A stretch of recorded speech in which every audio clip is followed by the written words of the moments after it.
¿Qué haces? ¿Qué haces? Ir probando a ver si entras en la cámara. A ver cómo ves a New. Bueno, míralo. Bueno, son exigencias del guión, ¿eh? ¿Qué hay que decir? ¿Qué hay que decir? Podéis hacer lo que queráis, que lo exige el guión. Bueno, date prisa. Ah, no, que este no. Además, él siempre se pone por la parte izquierda.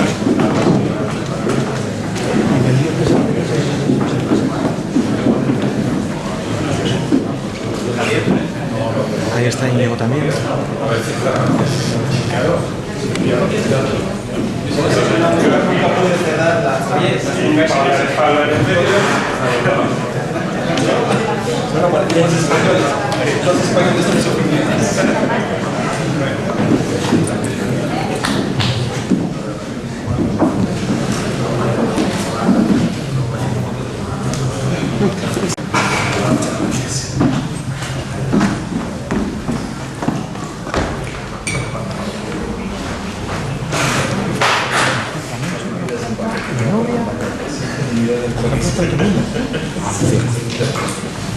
Es que de novia no sé nada. Buenas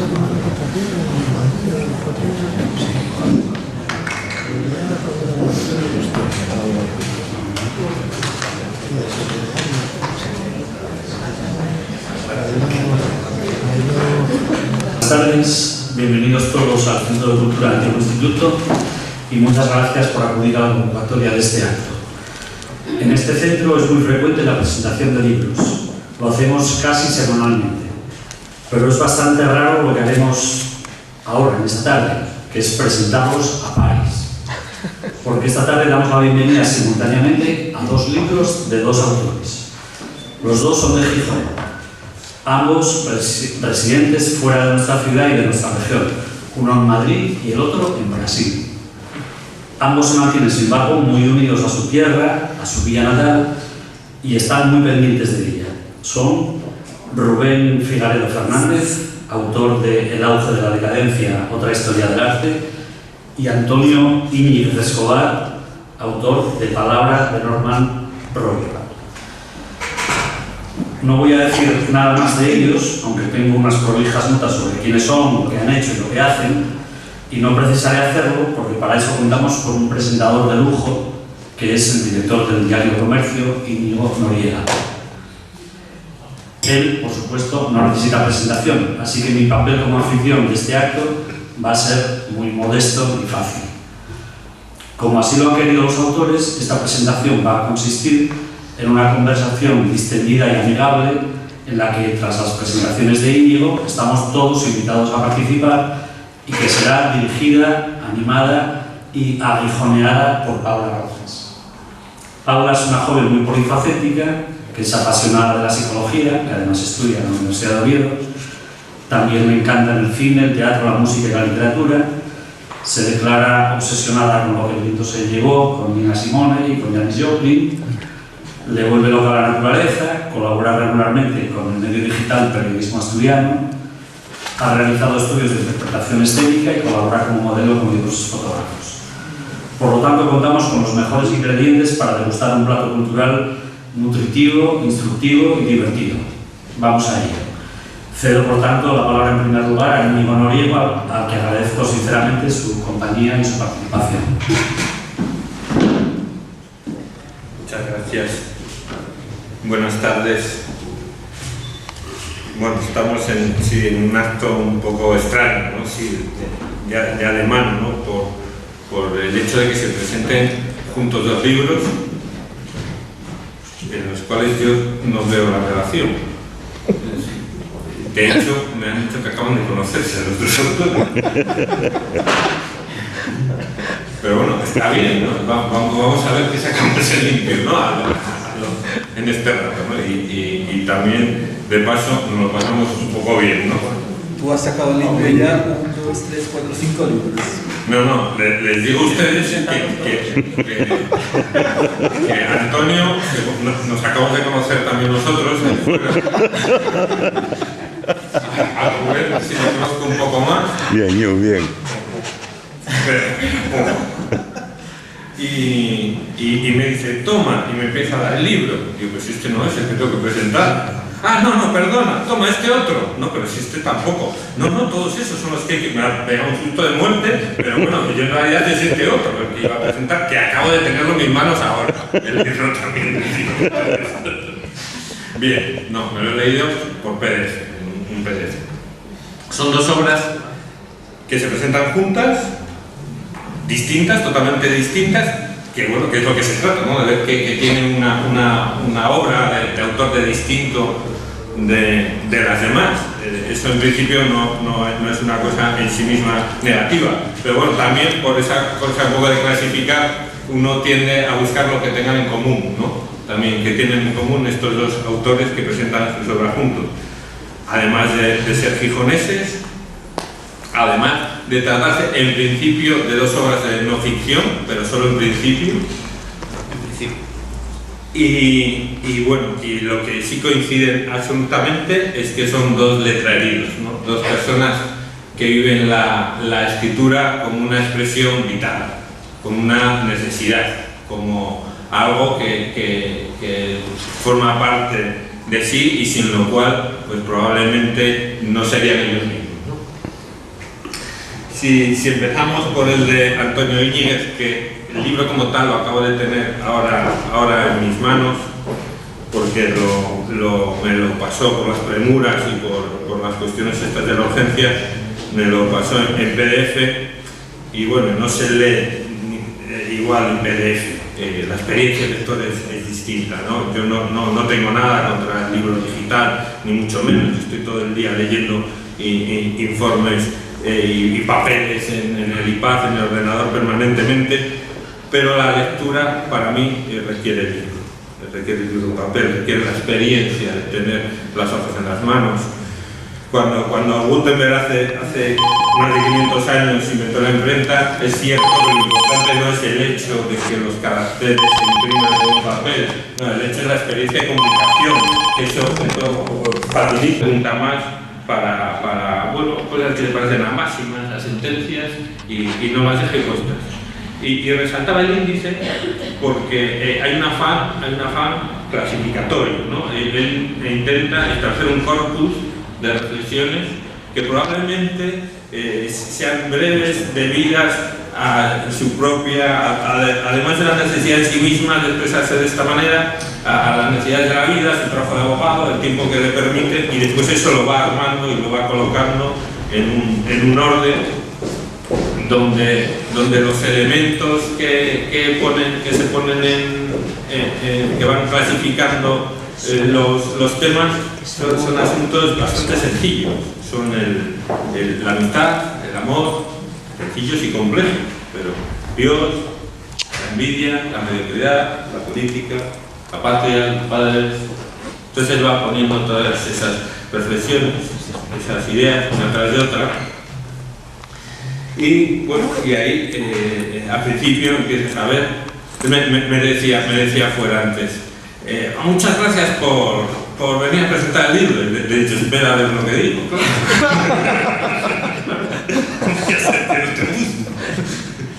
Bueno, pues yo como por honradez intelectual, tengo que decir lo que me parece, no se asusten, no es nada malo. Al empezar a leer, pues te vas quedando un poco, bueno, ¿y esto qué es? ¿No? ¿Y esto? Ah, pues esto es una obviedad. Pues ¿esto qué es? Bueno, pues... Y según vas entrando en el tono, bueno, pues vas cogiéndole el tono al libro y a su pensamiento, y entonces pues vas encontrando cosas como esa que dice: el hombre no se crea ni se transforma, solo se destruye. Qué enorme verdad, ¿no? Y después no hay que animar a ciertas personas a pensar en los demás. Él da la vuelta, de una manera aparentemente muy sencilla, pues da la vuelta a las reflexiones clásicas. Dice también: los bonsáis se empeñan en no dejar ver el árbol. Y añade también en otro momento: aún hay clases entre envidiosetes, quienes desean nuestro infortunio mientras no les vaya bien a ellos, quienes lo anhelan, sea cual sea su propia aventura o desdicha, y una última y dantesca categoría que copan quienes ansían nuestra infelicidad a una costa de su fortuna.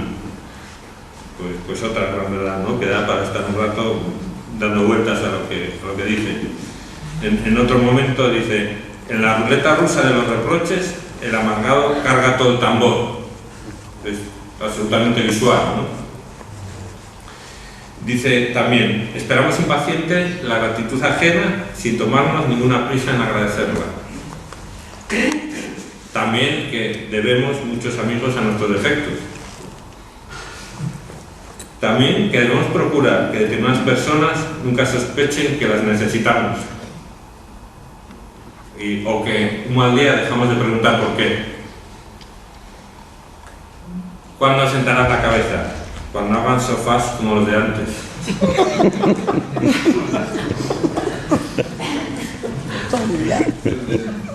Todo tipo, ¿no? El pueblo siempre lleva en volandas a su próximo tirano. También en la categoría de las máximas políticas, cuando Rajoy despertó, Iglesias ya estaba allí. Bien, no les voy a seguir leyendo porque entonces no van a comprar el libro. Por hoy vale, y luego ya comentamos más cosas. El segundo libro, el de Rubén Figaredo, que es uno de nuestros múltiples representantes de la diáspora asturiana en el mundo, que es profesor, bueno, o ha sido hasta ayer profesor en el Departamento de Arte de la Universidad de Río Grande del Norte, en Brasil, pero ya no. Ahora no se sabe qué va a ser. Estoy disponible. Ha practicado a lo largo de su vida profesional y personal, porque está todo relacionado, numerosos oficios. Tengan o no relación con el arte, él hace que la acaben teniendo, porque él lo convierte, su biografía profesional lo convierte en parte de su reflexión vital y teje con la experiencia. Es decir, es un hombre que conjuga la acción y la reflexión, pero una reflexión activa, ¿no? Si estuviéramos, el tópico, ¿no?, el nombre renacentista, no, estamos en el Renacimiento, no tiene nada que ver, ¿no?, pero bueno, como imagen sirve un poco para describir, ¿no?, a quien tenemos aquí, o al menos como yo lo veo, ¿no?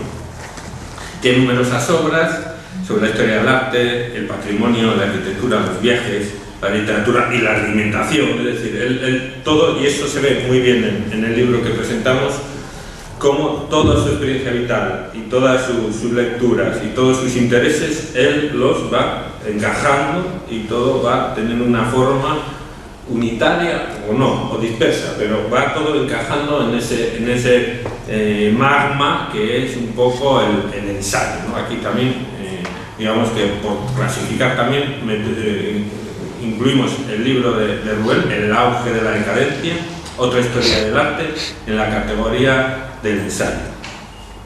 ¿Habla del arte? Pues sí, habla del arte, de la historia del arte actual, pero habla de más cosas. En realidad,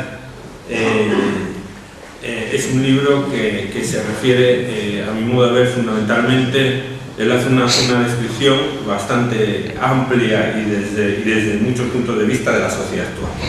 Del arte como reflejo de los afanes y de las inquietudes de una sociedad, y entonces él lo que hace es retratar la sociedad actual y lo que entiende como decadencia de la sociedad actual.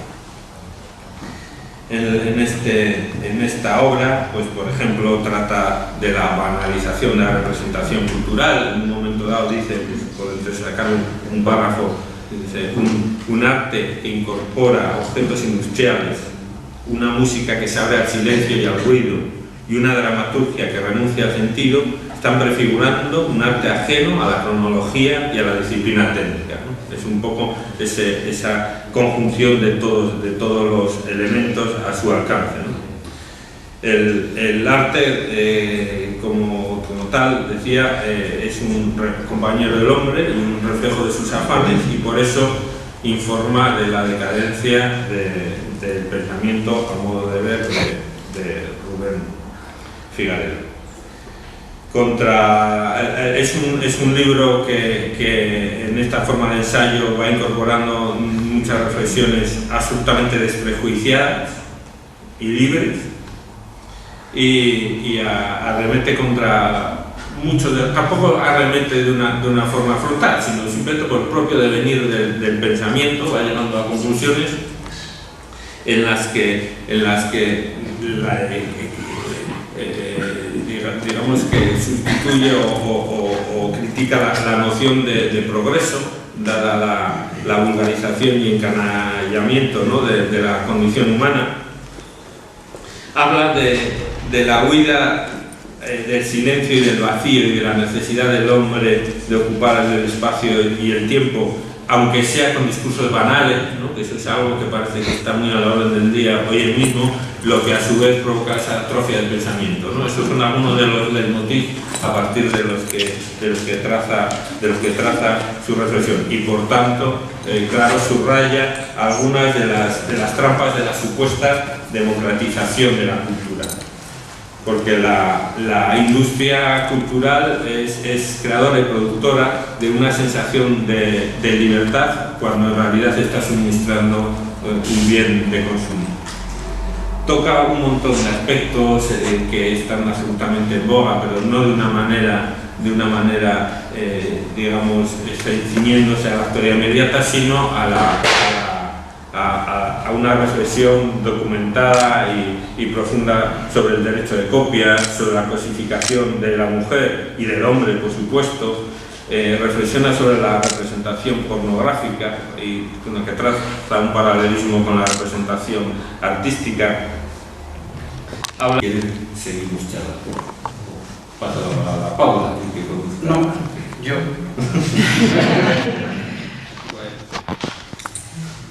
Ustedes intervengan cuando les parezca. Sí, pregunten o disparen.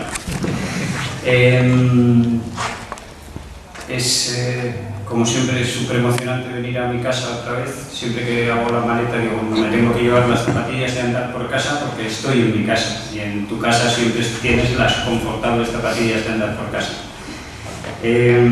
Estoy, como siempre, tremendamente agradecido a la generosidad que ha tenido Íñigo, que sin conocerme de nada ha tenido que leer en PDF el libro, porque ni siquiera se lo había podido facilitar en papel.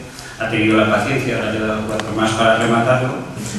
Y las personas que estamos aquí hoy en la mesa, a Paula la conozco desde hace tiempo, pero prácticamente no nos conocemos por correo, y hay un hilo conductor que es el de cuando estás a gusto con alguien, enseguida tienes sintonía y nada más conocerte, pues asoma la sonrisa a tu rostro, y estoy seguro de que lo vamos a pasar bien. Tengo que agradecer mucho también a la librería Hernández, que es una de las librerías que aquí vende el libro. No es que quiera hacer promoción del libro, que también, ¿no? Pero lo hace con tanto amor y tanto cariño y me parece un detalle tan bonito. Los tienen ahí vendiéndolos activamente, que debo agradecérselo de todo corazón. Javier, a que siempre llamo tarde y mal para que organices los actos, siempre funciona, o sea, nos ayuda proactivamente, y es un placer tenerlo hoy aquí presentándolo, que al final ha podido venir y no podría haberlo hecho. Y recordaréis que el año pasado nos presentó Josín Cuevas. Me presentó José Cuevas, que es uno de esos amigos que te quieren tanto que no acaban nunca de presentarte. Estuvo hablando por espacio de unos 45 minutos y hoy ha insistido, no quería que terminase relatando también mi obituario, y entonces es así, como se ha empeñado en decir algo, pues lo tengo aquí en primera fila de grabador, que parece Rodríguez de la Fuente, y nos va a decir unas palabras. ¿Qué nos quiere decir? Redenten dice ver un cuivetat. Hablan otras lenguas. Hablan otras lenguas. Y nos ha dicho que... Bonum es difficibum sui. Te lo habías aprendido que más o menos viene a ser lo que dice Horacio, otro aforismo, que ¿quién me va a impedir decir la verdad con una sonrisa? La bondad tal, se difunde por sí misma. Y en cierto modo ese núcleo, esa almendra, es sobre la que quiero vertebrar un poco mi breve disertación de hoy, un poco más breve que la de Josín. Y me van a servir como talismanes dos recién nacidos, que son los hijos de Gonzalín y Silvia y de Lorenina. Lorena no ha podido venir, pero siempre me lo recuerdo porque me inspiran un poco a la hora de enfocar estas presentaciones. Veréis que el libro pone debajo edición limitada. Hemos hecho algo muy especial, porque nos habéis ayudado mucho en la propia edición, nos he ido informando a todos. Yo creo que vendo libros porque tengo muchos amigos, básicamente, más que por si escribo bien o escribo mal. Y habéis sido tan generosos pues que Mónica Palocci, que digo en el libro que es el ángel que me enseñó a volar y la que me dio la primera oportunidad para empezar a publicar, decidimos hacer esta edición limitada. Si luego se venden millones de ejemplares, pues será algo único que tendréis solo vosotros y que tendréis la gente que más quiero aquí en Zaragoza, en Madrid y en toda España. O sea que espero que os guste, aunque sea solo por eso. Es mi forma de agradeceros vuestra amistad incondicional.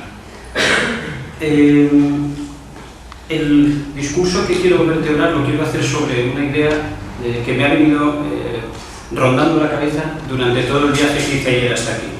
Empezaba a elucubrar sobre 50 posibles discursos y no me salía ninguno, me ponía nervioso, porque quería decir algo que nos pusiese en comunicación como nos ha puesto en contacto hasta ahora nuestra propia amistad, ¿no?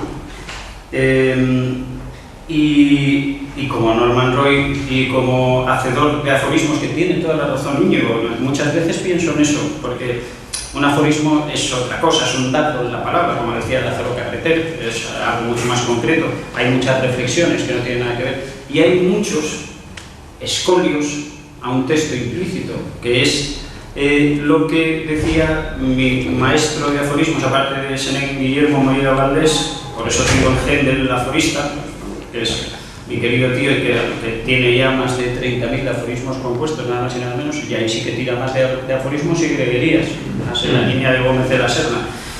Y ¿qué es la relación entre el escritor y el lector? Que es una relación de amigos y casi de hermanos. Digo en algún momento, en algún aforismo, que también un escritor debe tener sus lectores favoritos. Te ven por la calle, hombre, este es el escritor, y digo, no, pues este es el lector. Es que a mí ese lector me ha inspirado a escribir. Yo escribo para comprender y para comprenderme. Y un amigo me inspira para escribir, me inspira las cosas buenas, los buenos sentimientos, hablar sobre la nobleza, el amor, la amistad. Y un amigo no tan amigo pues me inspira a hablar de la envidia y de la mediocridad, o yo mismo me inspiro sobre aspectos negativos de la vida. Y nos preguntamos, y sobre todo me centro cuando lo hago, cuando escribo un aforismo, cuando se me ocurre un pensamiento, que trato de esculpirlo a conciencia, lo haga bien o mal, escribo para una persona. Tengo la impresión de que quien escribe para un solo lector atrapa al resto. Porque si estás pensando en una persona, es como cuando estás enamorado de alguien y le escribes las palabras más bonitas y vas a seducir a todo el mundo menos a esa persona. Eso nos pasa infinidad de veces. Bueno, por lo menos a mí, te gusta mucho a alguien, quieres expresar los mejores sentimientos, expresas unos sentimientos cojonudos, pero llegan a otros corazones que son los que te interesan. Claro, el secreto está en que algún día puede llegar ahí, pero eso de que la belleza está en el interior, está en el interior de Corporación Termostética. Por cierto, a ver si retiran el cartel del teatro ahora, y se queda la belleza exterior como estaba antes. ¿Por qué estamos hoy aquí? ¿Por qué estamos Rubén y yo aquí? Porque al final las personas no nos conocemos por casualidad, y no es que crean el destino ni cosas extrañas, pero hay un hilo conductor, hay algo, nada más vernos ya nos reímos y nos escribimos. Me escribió desde Brasil, para decir, oye, quiero conocer a Norman Roy, ¿estás loco? Y a la primera, oye, pues vamos a presentar los libros. Y yo también enloqueció y bueno, pues yo también coadyuvo a la presentación. pues hay un hilo conductor, algo que nos parece que puede estar bien, que nos ayuda. Miguel ha estado desde el principio echándome una mano para que mi precoz carrera literaria pueda tener alguna trayectoria. Pero la pregunta, ¿por qué estamos Rubén y yo aquí y por qué estáis vosotros aquí? ¿Porque os gusta lo que escribimos o porque os gusta cómo lo escribimos? En mi caso, porque sois mis amigos. Entonces, como sois mis amigos, vais a venir y os parece todo cojonudo. Sé que me queréis y yo os quiero mucho a vosotros, pero ¿qué nos gusta de un escritor? No es porque escriba muy bien. Para eso tenemos a los poetas. El poema es el estadio superior de la literatura, algo a lo que yo no me atrevo. Además, es facilísimo caer en lo grotesco. Ya tienes dudas cuando terminas un libro y dices, bueno, no sé cómo estará, lo lees 4 veces y las 4 veces ves cosas que dices, ostras, esto no lo tenía que haber puesto. Pues con la poesía, como patines, el ridículo está garantizado. Es como el estadio superior. Pero la poesía es una abstracción literaria, y lo que dices con una poesía es qué bonita es, aunque a veces no tengas ni puta idea de lo que quiere decir. Recuerde el alma dormida, vive el seso despierto contemplando cómo se pasa la vida, cómo se viene la muerte tan callando, cuán presto se va el placer, cómo después de acordado da dolor. ¡Qué maravilla! Si lo recita José Sacristán, mucho más maravilla todavía, ¿no? ¡Qué gozada! Pero te quedas diciendo, ostras, trasciende lo humano y lo divino. Sin embargo, el aforismo, por lo que a mí me interesa el aforismo, no estoy yo hecho para esas exquisiteces, porque es la concreción. Porque tenemos mucha prisa y queremos respuestas rápidas. Y porque nos acaba de dar, más o menos en una pincelada, algo que nosotros llevamos barruntando en la cabeza y que no acabamos de darle salida. Lo que nos atrapa, o lo que nos interesa, o lo que agradecemos del escritor, y por eso creo que hoy hablo un poco en general de por qué estamos todos aquí. Los escritores somos lectores consumados. La definición de escritor casi más acertada es un lector consumado. Como dice Amando de Miguel, para escribir hace falta leer mucho y tener muchas experiencias. Y está la famosa frase de todos los seres vivos de la humanidad: si yo te contara, podrías escribir 5 libros. Esto lo tenemos todos en la cabeza. Lo que yo le digo a la gente, pues hazlo. Hazlo porque te va a salir algo interesante. Pero nos atrapa el que, lo primero, que pone letra a nuestra música interior. Nosotros no sabemos expresar muchas cosas, no acabamos de decir lo que queremos decir, y el escritor le pone letra, y entonces tú acudes a un libro y dices, ostras, dices tu frase favorita. Joder, esto es lo que yo quería decir. Te está dando una pista, por eso le estás agradecido. No es porque escriba muy bien o porque escriba muy mal, al final es porque te está dando una respuesta a una pregunta que tú tenías. Que sepa expresarlo con las palabras que nosotros no encontramos, con los sentimientos que nosotros no sabemos explicar.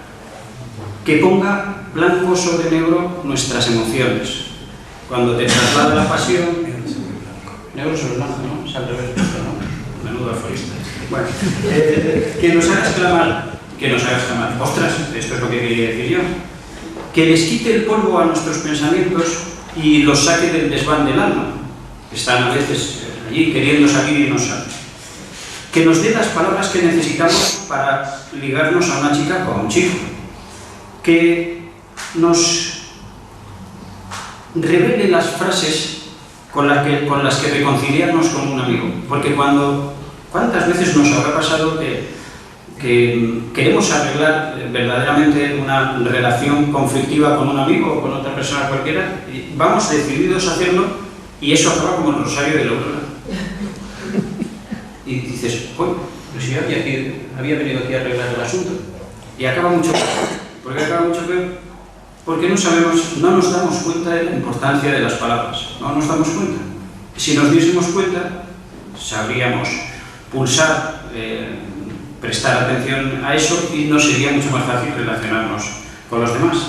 La mayoría de los conflictos surgen precisamente cuando uno tiene la intención de solucionarlos. Que nos señale otro de los elementos que nos puede interesar del escritor, que nos señale el camino adecuado, la ironía precisa para mandar a nuestro jefe a tomar por culo, sin que lo note el jefe. Que nos enseñe a superar el más lacerante de los sentimientos, el desamor. Ese que se clava como un puñal y no sabemos explicar, y todos aquí, menos un privilegiado que estará por la última fila, no ha aparecido, que es el de un desengaño amoroso. Y nos lo explicamos, y a veces nos lo explicamos con palabras duras, pero quizá en esto encontremos la respuesta, o algunos encontremos la respuesta.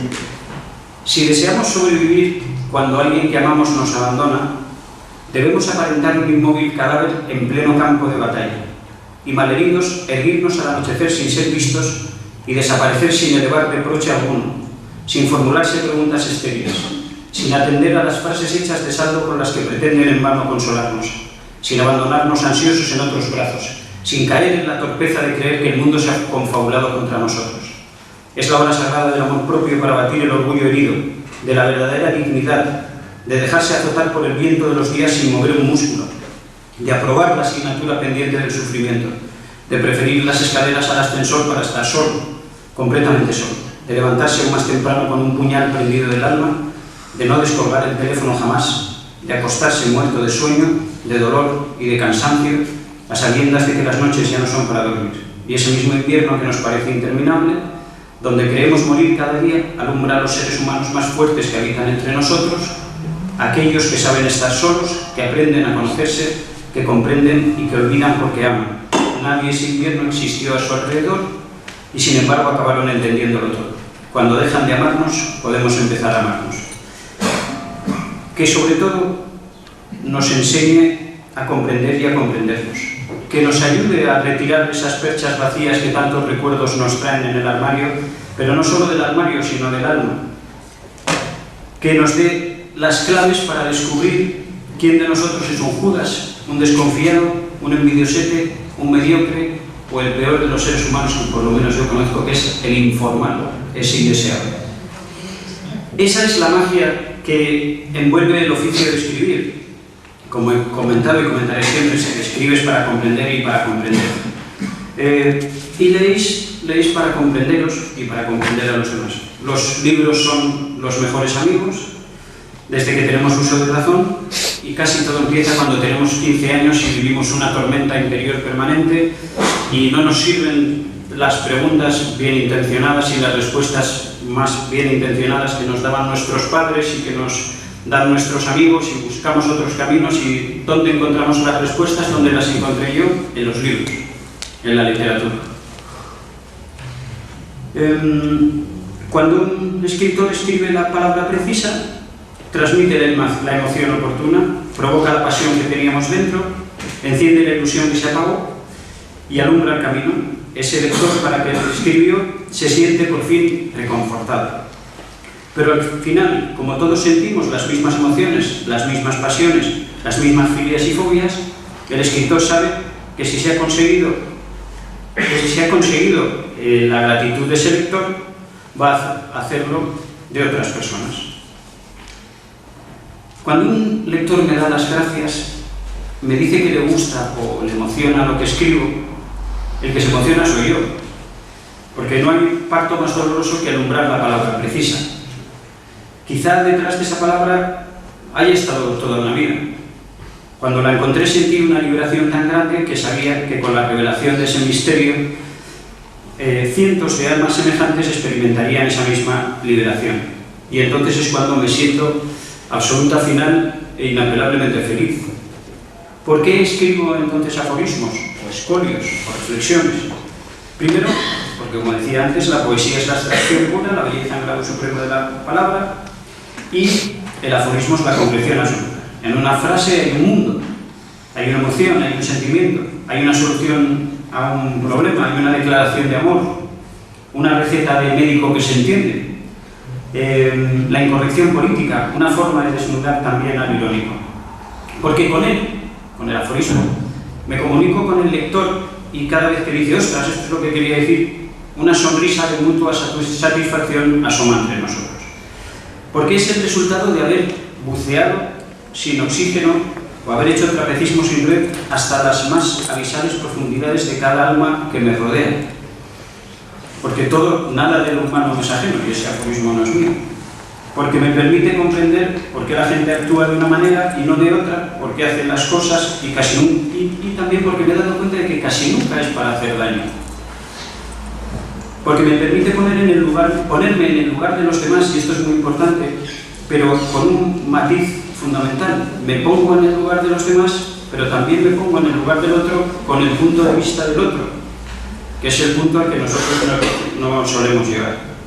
Porque nos ayuda a concluir que es verdad lo que decía Josín de bonum est diffusivum sui, y que la bondad está en todas partes, en los comedores sociales, en la ayuda masiva en catástrofes ecológicas humanitarias, en las ayudas populares, en los movimientos civiles, y porque llego al final a la conclusión de que hay un 10%, como mucho, un 10% de hijoputas, eso sí, que nos hacen tanto daño, que nos laceran tanto, que en ese momento somos injustos y creemos que la mayoría lo son, pero sabemos que no es verdad. Sería así un mundo absolutamente infernal. Y, sobre todo, uno de los puntos más importantes por los que escribo, que evidentemente redunda en lo de comprender y comprenderse, porque me permite catalogar, clasificar, conocer y, por tanto, desnudar a los 5 más desaconsejables y despreciables seres del género humano, y, por tanto, de prevenirme y apartarme de ellos, porque además casi siempre militan en las filas de nuestros amigos, desgraciadamente, convirtiéndose en los peores enemigos, que son, como ya he dicho, el desconfiado, el reprochador profesional, el envidioseque, el amargado y el más peligroso de todos, el informal. Identificados y clasificados, ya podemos encerrarles bajo llave, tirarles alpines y marcharnos tranquilos al Molinón al ver al Sporting. Pero sobre todo, por encima de todo, muchos cuerpos por encima de la tierra y a pocos palmos del cielo, estos aforismos son dignos de ser recogidos entre las letras de un libro, de nuestro gran amigo el libro.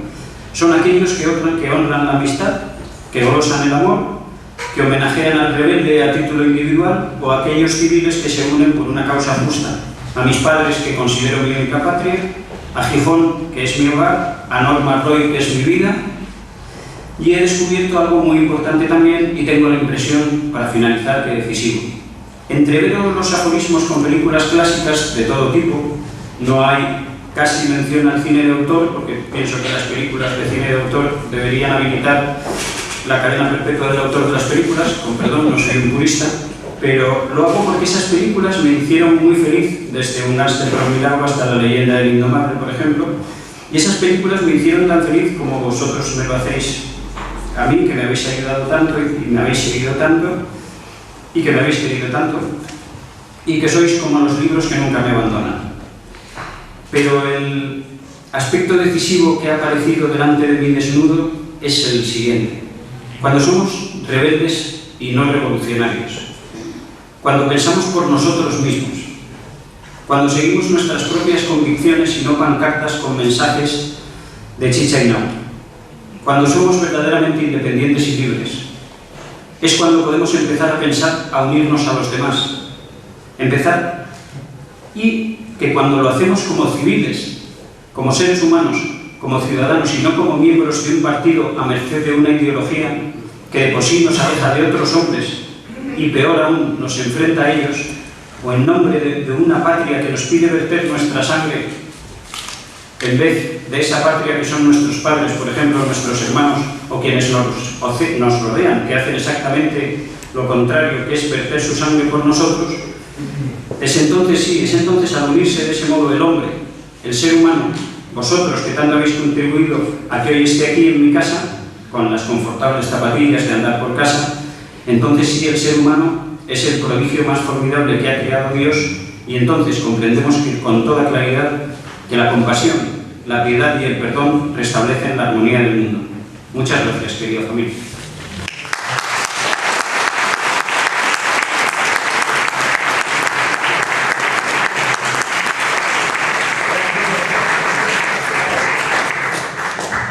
Bueno, como ustedes ven, es un fenómeno. Oye, perdón, se me ha olvidado mencionar que está Arda Turán, ahí en la penúltima fila, el genio del Atlético de Madrid.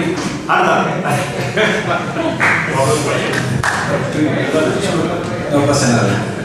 Bueno, es un fenómeno, porque por la tarde me dice, bueno, ¿tú te has preparado algo? Porque yo voy a improvisar algo sobre la marcha.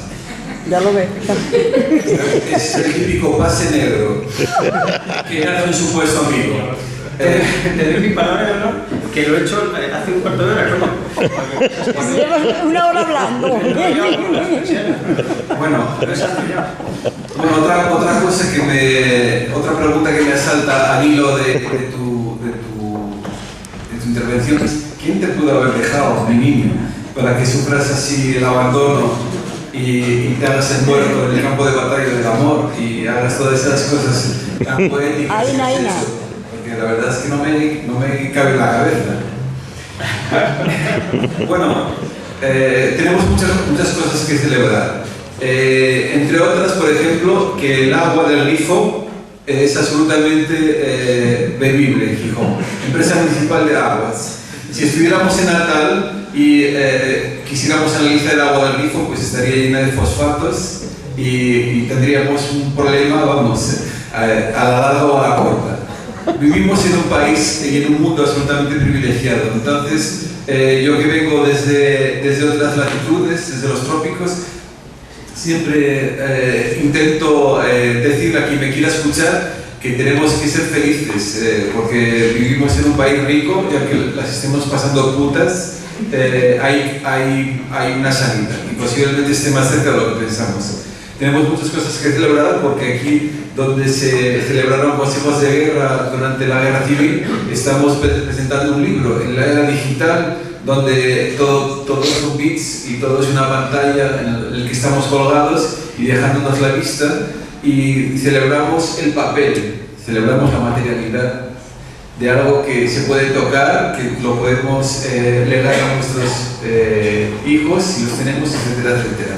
Y es que presentar un libro en papel es como un acto subversivo, y es más subversivo todavía si vemos la cantidad de gente que hay aquí, que estaba lloviendo.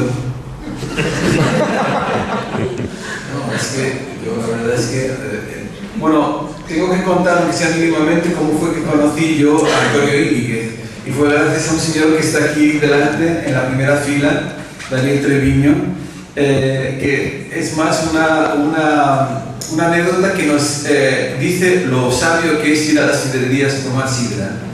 Aunque estemos tristes y desesperados, yo me lo encontré y le dije, coño, esa cara me suena, tú estudiaste en los jesuitas.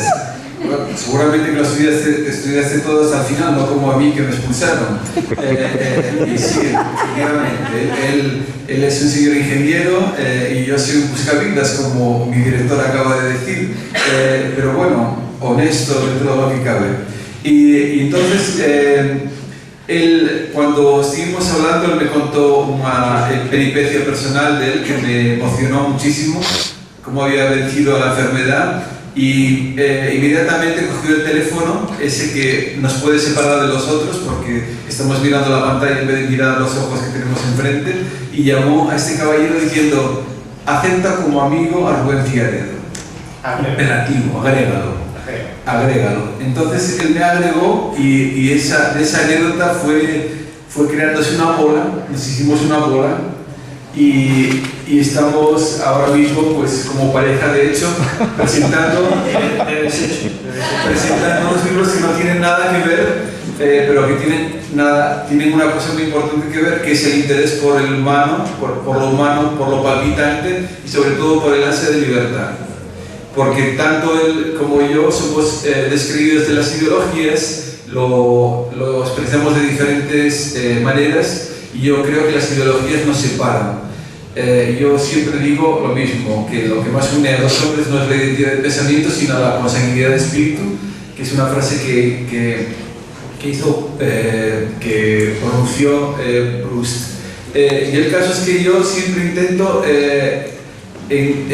dibujar un tercer camino, que no tiene nada que ver ni con izquierdas ni con derechas, tiene que ver con una equidistancia, con una multipolaridad, porque para mí elegir me resulta tremendamente complicado. Y la historia, que ha sido mi profesión durante muchos años, me ha enseñado que todas las utopías, en el momento en que fueron triunfantes, se convirtieron en un modo de dominación. Entonces, para mí, el hecho de que eso esté tan absolutamente comprobado me hace ser un descreído y que desconfíe de revolucionarios y que confíe en los rebeldes. Y yo creo que es otra cosa que tenemos en común Norman Roy y un servidor. Hablando de lo que mi querido director me decía sobre mi libro, sobre la multifocalidad, yo en un momento lo defino como un panóptico, que es aquel ingenio de las cárceles para ahorrar funcionarios y tener controladas todas las galerías. Yo creo que observé la realidad desde tantos planos que me convertí en un punto. Y soy un punto que transita por Gijón feliz y al mismo tiempo melancólico, buscando una ciudad que ya no existe, buscando unos amigos que ya están todos casados o divorciados o tuvieron que irse a la diáspora, y tengo la nostalgia de esa ciudad en la que no era preciso ningún artilugio móvil, porque todo el mundo sabía a qué hora estaba todo el mundo y en qué lugares. Todo se malvivió, por supuesto. Y yo creo que una de las virtualidades que tiene mi libro, por ejemplo, es hablar de la utilidad del arte. Porque muchas veces se dice, ¿qué es eso? Eso lo podría escribir, lo podría hacer un niño, no tiene ningún sentido. Y yo creo que el arte en realidad tiene un papel profético y que es capaz de adelantar acontecimientos que después la historia confirma. Y es algo que ha sido un poco el común denominador de mi trabajo. Hablar de todas aquellas personas que no les importó el sacrificio para limpiar un camino por el que todos pudiéramos transitar después. Porque en realidad el edificio de la libertad siempre es un edificio absolutamente endeble. Y el artista debe de salir de las murallas confortables de la libertad y salir a hacer un reconocimiento. O sea, convertir esa libertad en algo crónico, en un derecho que se tiene que renovar cada día y que se tiene que acrecentar. Por eso es bueno saludar y glosar a las personas que han hecho posible la libertad que hoy gozamos. Pero si no estamos a la defensiva, es muy probable que perdamos libertad y que caigamos en diferentes trampas. Hablábamos de utopía, y por ejemplo de la utopía productiva, de la utopía de obtener bienes de consumo a bajo precio. Estamos recibiendo el desecho de un tejido productivo que teníamos, porque nos hemos vendido a la comodidad de recibir bienes y bienes por ejemplo, de China, donde los derechos laborales son muchísimo menores. Entonces estamos cayendo en la trampa, por ejemplo, también de tener muchísima más ropa de la que teníamos antes, a causa de que las personas trabajan sin derechos laborales también, y estamos siendo rehenes de lo que diría un experto, un dumping, y eso sucede también con la cultura. Porque yo que vivo en un país como Brasil, donde te llaman neocolonialista enseguida, yo creo que lo que más ha colonizado el mundo ha sido, por ejemplo, el cine americano. Pero todo el mundo se sienta en una butaca y lo disfruta alegremente y no se da cuenta hasta qué punto destruye los pensamientos locales.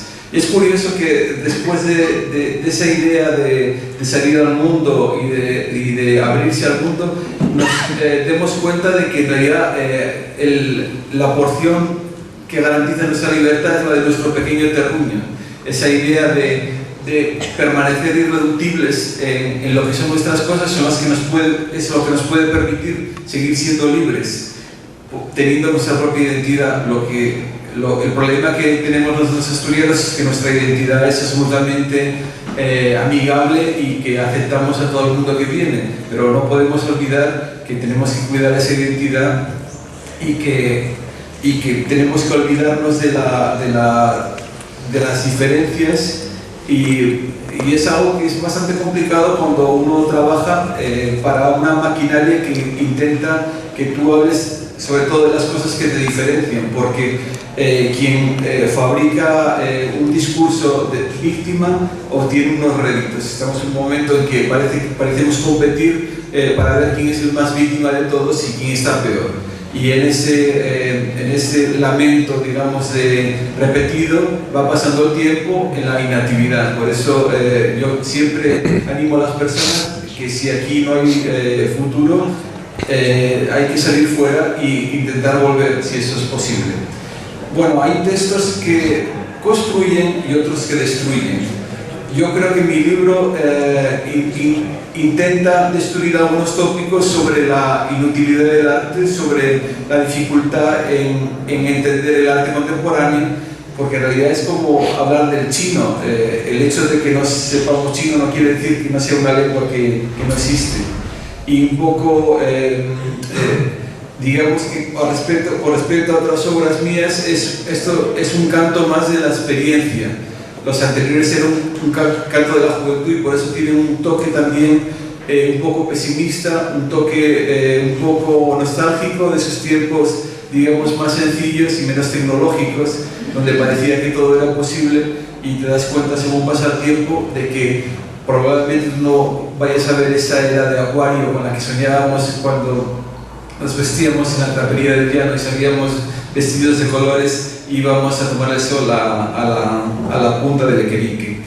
Y bueno, yo quiero ser breve y agradecerles una vez más el que estéis aquí, porque evidentemente no existe elocuencia si no existe un silencio como el que vosotros estáis teniendo aquí y una atención, y no existe la palabra escrita sin que exista un papel en blanco y unos ojos que la recorran y unos latidos de corazón que se simultaneen con el mensaje que pretendemos pasar, que yo creo que tanto en el caso de Antonio Íñiguez como el mío es el de la vida con mayúsculas, el de la vida sin ningún tipo de traba y el pensar de que todo es posible, incluso estar aquí celebrando dos productos de dos personas absolutamente diferentes y sin embargo iguales.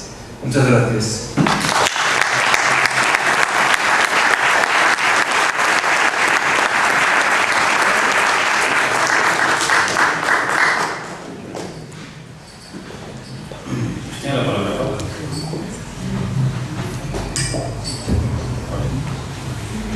Bueno, buenas tardes. En primer lugar, quisiera agradecerles a los cuatro, a Rubén, a Íñigo, a Javier y en especial a mi buen amigo Antonio, el gran honor que supone para mí estar hoy aquí, en un acto tan significativo y acompañándoles en esta mesa.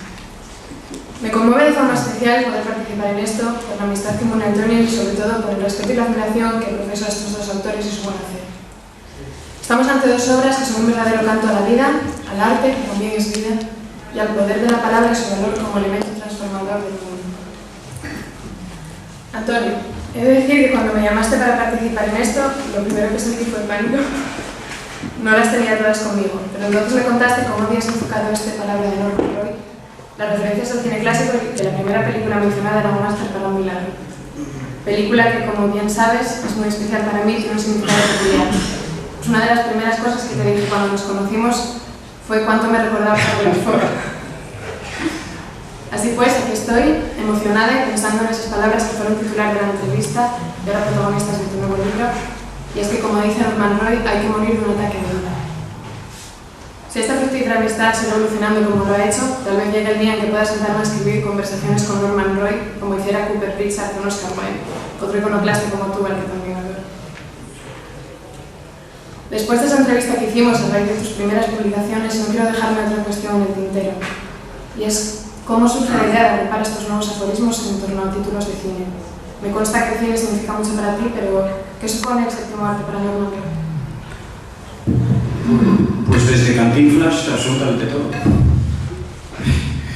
Disfrutaba tanto, he disfrutado tanto con el cine, con las películas por las que me han guiado mis padres, que no puedo entender mi vida sin el cine y supongo que mucha gente no podrá entender su vida sin él. Es como otro arte proveedor de satisfacciones, de alegrías, de momentos de felicidad y me parecía que el mejor homenaje que le podía hacer era uniéndolo, entreverándolo con los aforismos, porque además tenía una cuenta pendiente con respecto al anterior, con respecto al diccionario irónico-filosófico. El diccionario irónico-filosófico funcionó muy bien y se vendía mucho en Amazon y eso es muy gratificante para quien quiere que le lea, que yo lo quiero, claro. Pero las conclusiones sobre las cosas que me decía la gente era que se habían reído mucho, o que les parecía muy irónico, que le daba vuelta a las cosas, como ha explicado Íñigo, pero que al final es que era un pozo amargo, como si les hubiesen tocado todos los pimientos de valor que pican del plato. Y este libro es más, refleja más mi visión del mundo que el anterior, porque es una visión más optimista. Como decía Chesterton, el optimista no está muy bien considerado, pero Chesterton decía que el optimista es el que mira los ojos y el pesimista es el que mira los pies, y prefiero ser de los primeros. Y con este libro he sentido la satisfacción de terminarlo y decir, bueno, este se parece más a mí y creo que puedo transmitir una idea más gratificante, más reconfortante, sobre todo, como siempre digo, para la gente que quiero, que es para la gente que escribo. El pesimista y el fetichista de los pies. Eso también. Mira, habrá que hablar, eso es un momento. Habrá que hacer otra forma. El de Churchill. El de Churchill.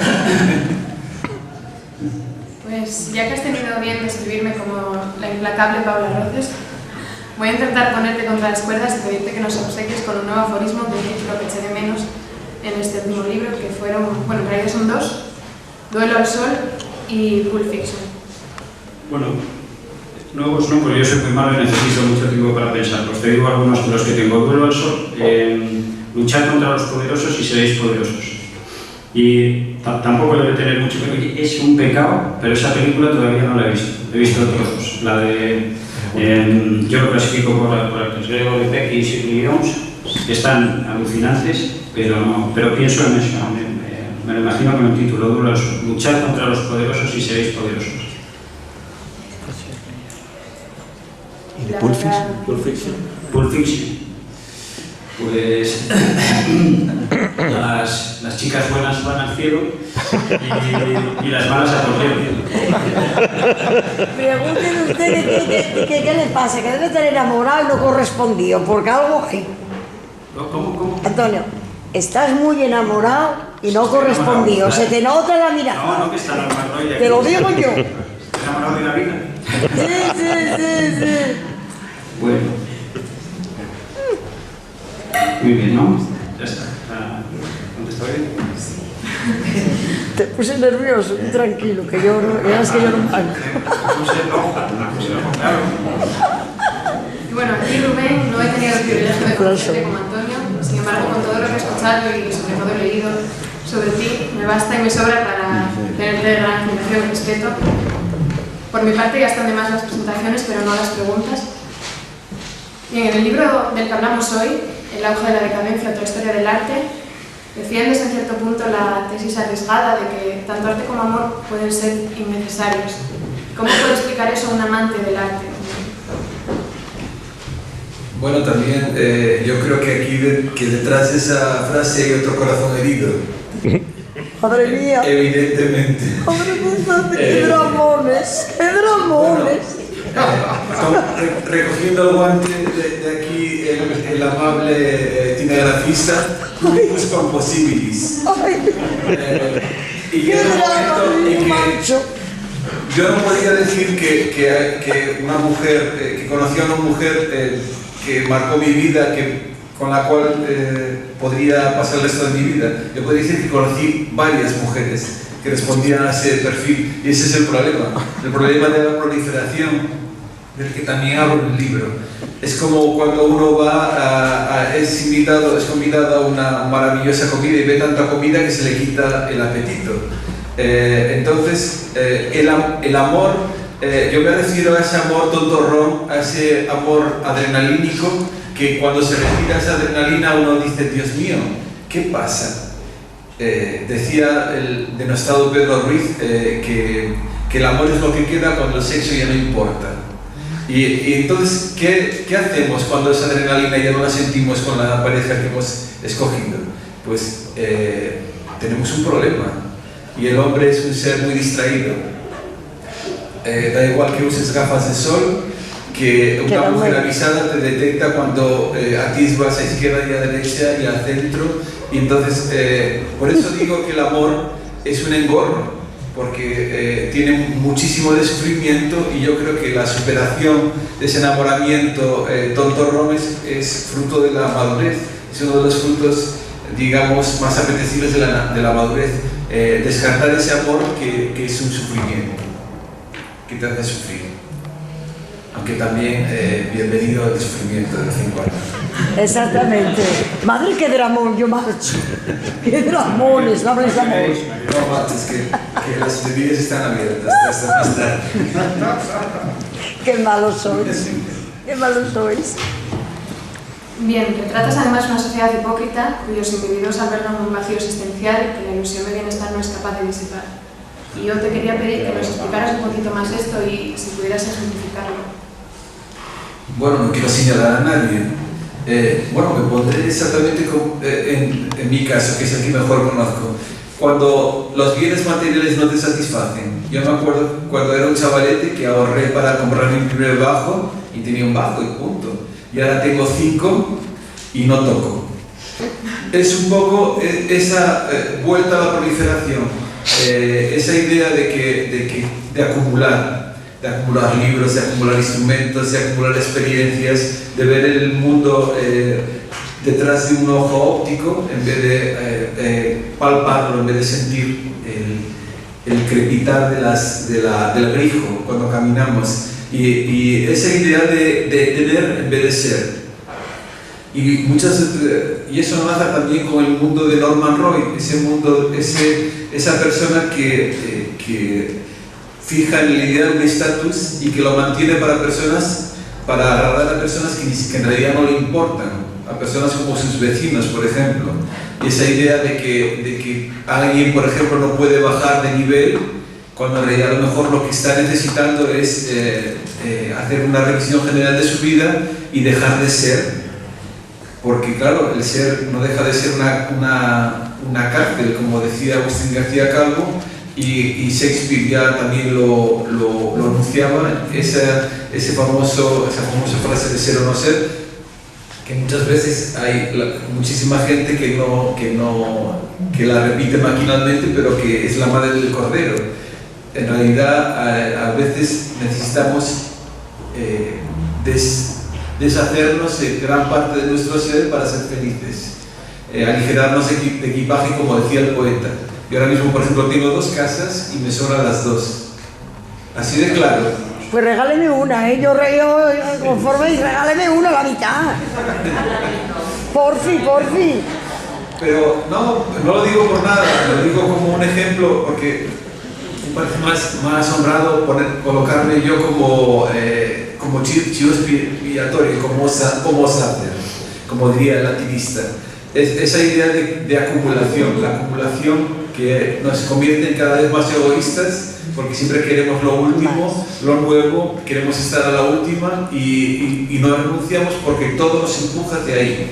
Esa idea de ir contracorriente, lo que pasa es que quien va a contracorriente acaba recibiéndolas todas, pero llega un momento que de tanto recibirlas ya te conviertes en un maestro en esquivar los golpes. Fin. Pero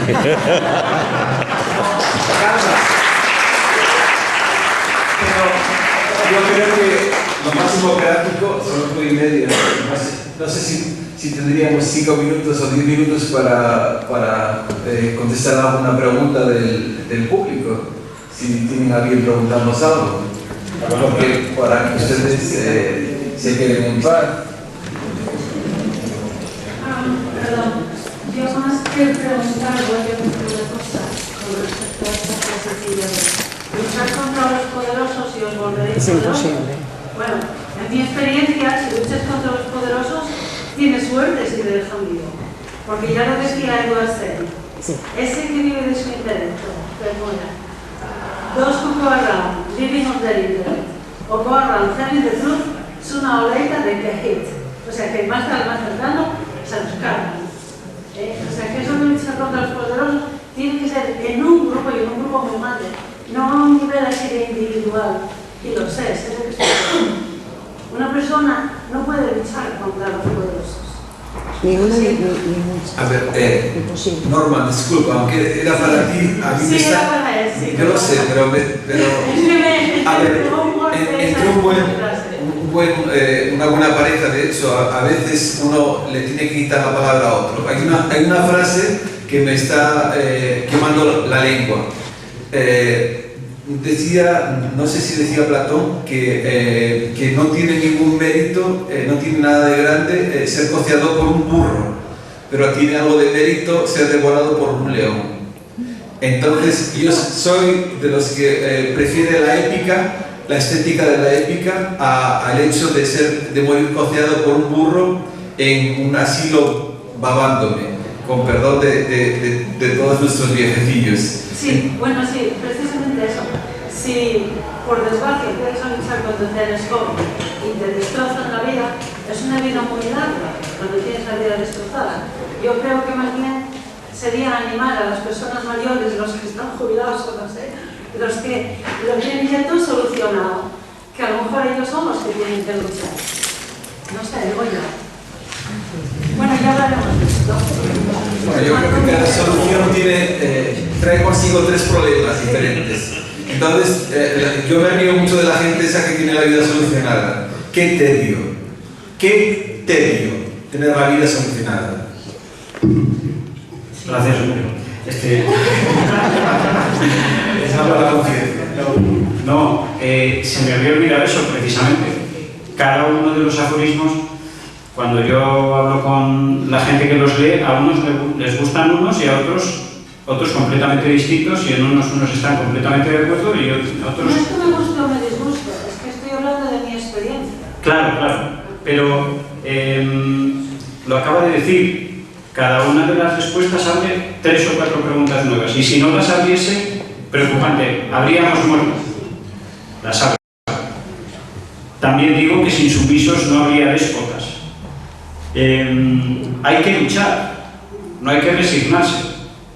En vez de abanderar una causa en nombre de un partido o de una ideología, yo creo más en que cada uno debe hacer su mismo camino.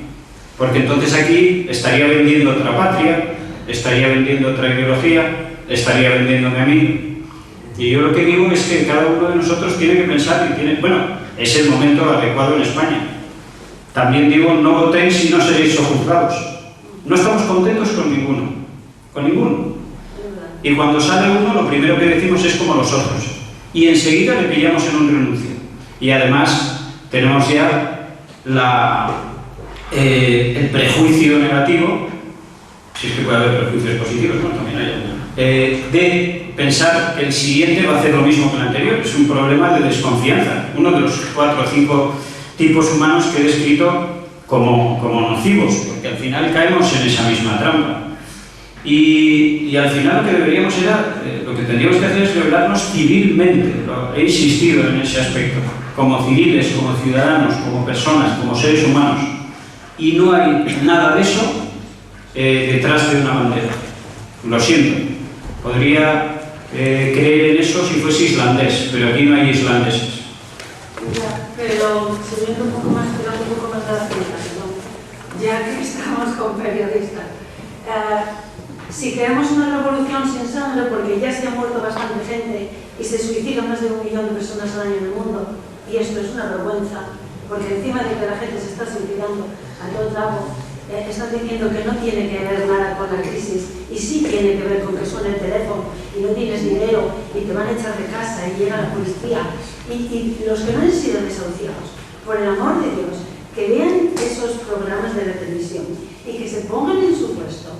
Y cuando estés enfrente de una mesa y digas, Dios mío, qué suerte tengo al tener esta mesa, o estas llaves que tengo en las manos y abro esta puerta de esta casa. Porque todo esto está pasando.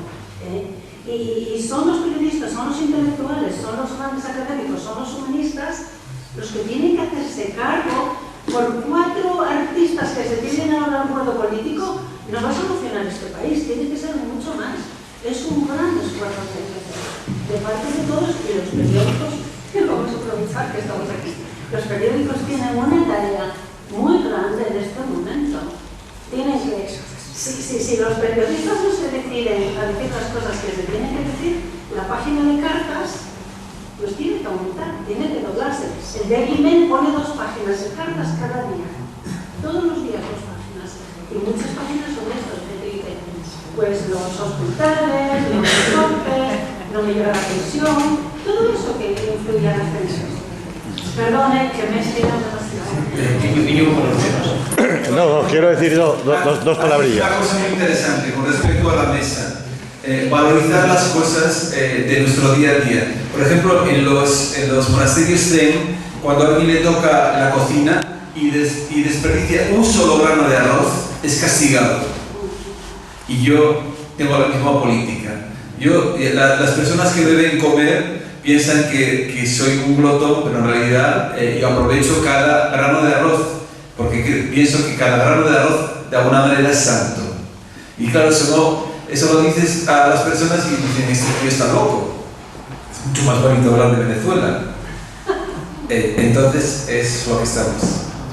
Íñigo, ¿querías decir algo? Sí, yo quería decir una cosa. ¿En latín? Que no, eso son parejas de hecho entre el Ñu y yo. No, quería decir una cosa, que el problema del revolucionario, que yo estoy en contra de la revolución, es que cuando hace la revolución no sabe qué hacer con lo que hizo la revolución. Yo pienso que más que revolucionario hay que ser reaccionario. Hay que reaccionar, no estar quietos, no estar parados. Como decía Chesterton, el que tú citaste, decía que la mejor democracia era la democracia tradicional, porque en ella votan los vivos y los muertos. Y parafraseando también quizás a Horacio, lo de homo... bueno, lo de latín, bien, vamos a dejarlo, Deja latín, que no te homo lupus, que el hombre... No, latín estamos manejándolo constantemente, ¿no? No vamos a entrar en detalles. Que el hombre es un lobo para el hombre, y sin embargo Unamuno dijo, no, el hombre es un cordero para el hombre. Y yo me quedo con la idea de Unamuno. No hay que ser catastrofistas. La situación no es buena, pero no todos los políticos son unos corruptos. Lo que pasa es que hay un 10% de corruptos que tapan al político, dijéramos, delfín. El delfín no lo dejan subir porque los tiburones tienen la aleta dorsal muy grande. Y como haya un político honrado, y siendo honrado y noble y de servicio quiere ascender de un partido, lo lleva claro, porque el partido es una fuerza centrífuga donde Ortega Gasset ya lo en la rebelión de las masas lo dejó muy claro, y donde Unamuno mismo, que estaba un poco enfrentado a Ortega en estos términos, dijo, sí, pero es que somos fulanistas, y es que seguimos siendo fulanistas. Tú eres, ¿de quién? De felipista, después eras de Zapatero, después eras de Aznar, después eras de Rajoy. No, hay que pensar, y por eso decía nuestro maestro Amando de Miguel y nuestro maestro Dávila, que escribir es precisamente distanciarse del siglo en el que nos tocó vivir. Bueno, Javier.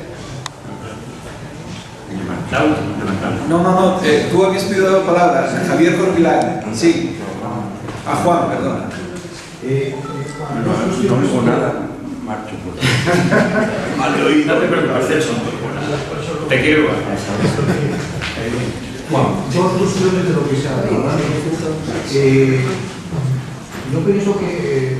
En octubre, cuando el pueblo tuvo la posibilidad de entrar en el Palacio de Invierno, mearon en las esquinas y arrancaron los tapices. Entonces, la libertad hay que saber ejercerla. O sea, uno tiene que saber ser libre. Y por eso, aunque uno quisiera ser anarquista, no puede permitirse el lujo de decir que es anarquista, porque para esa revolución estamos muy lejos todavía. Pero hay más el homo novus, que decía Marx, y que anteriormente Mario en su lucha contra Sila lo manifestaron. El homo novus es alguien que no tiene ninguna ligazón con el poder, no tiene absolutamente nada que perder. Pero ¿cuál es el problema? Que el homo novus, por hablar de hoy en día, sería Pablo Iglesias. Pero el problema es que Pablo Iglesias, igual que Mario en su día hizo contra el gobierno de Sila, lo que hizo fue criticar tanto el Senado de Roma para que estuviera a su altura, para que él solamente de un salto, como plebeyo que era, que estuviera lleno de éxitos militares, pudiera acceder a esa sacrosanta institución. El problema es que la persona que quiere acceder, que quiere subir, denigra tanto a aquel lugar, aquella casta donde quiere estar, que al finalmente llega a ser absolutamente insincero, porque dices tú, si en realidad lo criticas tanto, ¿por qué quieres pertenecer a ese club? Entonces ese es el fracaso de Marx, porque Marx, igual que todos, decía Ortega también, que citó nuestro amigo, Dios nos libre de nuestros discípulos. Y eso vale para Marx, eso vale para Jesucristo, y eso vale para cualquiera. El problema es que él diseñó una sociedad para un hombre nuevo, para un hombre que no fuera egoísta y donde existiera un desarrollo de esas ideas básicas, un desarrollo que el propio Lenin ya vio claro, y la nueva política económica no la consiguió llevar a cabo porque se murió antes. Que la nueva política económica no era otra cosa que permitir que cada individuo tuviera iniciativa. Si tú, por ejemplo, en la economía planificada ganas 5, pero quieres tener 15 hijos y necesitas ganar 15, pues el hecho de que puedas realizar de esa manera. Pero claro, los hombres somos los que fallamos. Y la libertad que tú dices, que es un camino, yo estoy absolutamente de acuerdo. El problema es crear ese hombre nuevo en un proceso, como diría Morán, de humanización, porque las personas que hemos estudiado en un libro procesos de humanización, yo siempre digo que somos uno que piensa que es sapiens, pero yo creo que estamos en un camino hacia dejar de ser tan egoístas y, como decía antes, celebrar la mesa que decía nuestra amiga, o el grano de arroz.